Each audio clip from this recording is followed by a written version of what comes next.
안녕하십니까? 오늘은 물을 마시면 생기는 놀라운 변화와 주의사항에 대해서 말씀드리고자 합니다. 내과 전문의 박종훈입니다.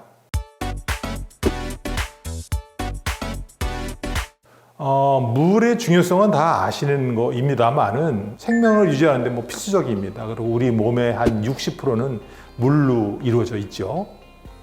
그래서 하루에 우리가 물을 얼마나 먹는 게 적당하냐 하는 것을 보면 남성은 약 한 3.7리터 정도, 여성은 한 2.7리터 정도여서 일반적으로 하루에 8컵 이상은 먹는 게 좋겠습니다. 그런데 이게 먹는 게 다 우리 몸에서 쓰입니다. 그래서 1kcal에 1 내지 1.5kcal를 대사를 하려면 1ml의 물이 필요하고 변으로도 또 한 50 내지 100 정도 나가고 호흡하면서 이 수증기가 날아가는 걸로 해서 50 내지 한 1000ml의 증발량이 있고 소변으로 하루에 한 1000ml 나가고 열날 때도 1도당 한 200ml 정도의 물이 소비됩니다.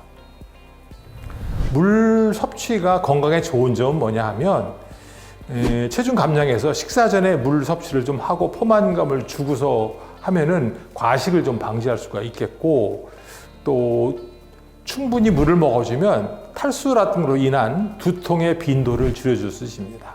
그 다음에 물을 많이 먹으면 그 신장에서 소변이 만들어져 내려오는 길에 생기는 결석, 신장 결석, 요로 결석, 이런 결석이 생기는 이유를 감소시킵니다.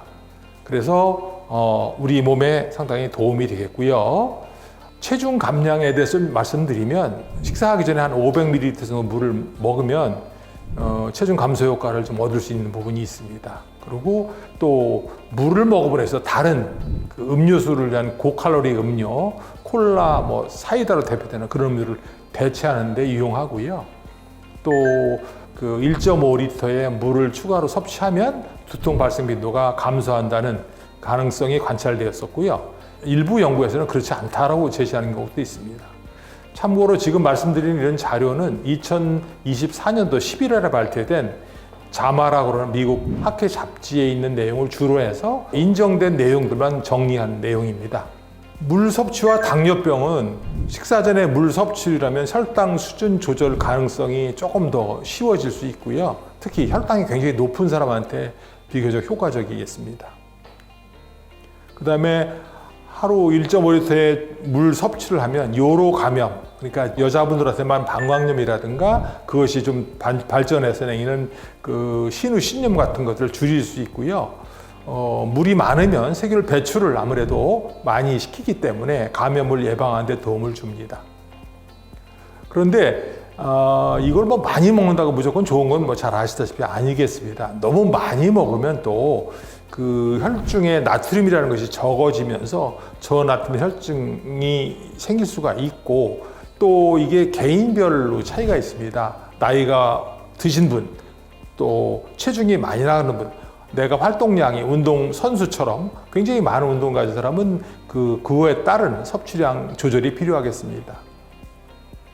그다음에 특히 그 스포츠 운동에서 운동 전, 운동 중에 또는 운동한 후에 물 섭취는 탈수를 예방하는 데 꼭 필요합니다.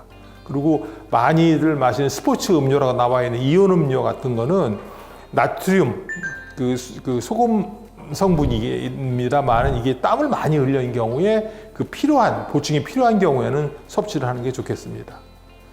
그래서 간혹 보면 많이 먹으면 좋다라는 것도 잘못된 상식이고, 적당한 정도의 균형을 이루는 물 섭취가 중요합니다. 그 다음에 물의 종류도 여러 가지가 많습니다. 대표적인 것 중에 하나 미네랄 워터는 필수 미네랄과 수분 조절에 도움이 되지만 알칼리수라든가 산소수라든가 수소 많은 물이라든가 대한 어떤 이득을 증명하는 공식적으로 인정된 연구는 더 좀 있어야 될 상황입니다. 그 다음에 해양심춘수도 많이 얘기가 되고 있는데요. 장 건강에 도움이 될 수 있다는 논문이 있습니다. 그래서 결론적으로 말씀드리면 물 섭취는 건강에 굉장히 중요하지만 너무 많이나 너무 부족하게 하지 않도록 각각 개인의 상황이나 체질이나 체중에 맞게 조절하는 게 좋겠고, 적당한 물 섭취는 건강한 삶의 시작이겠습니다. 감사합니다.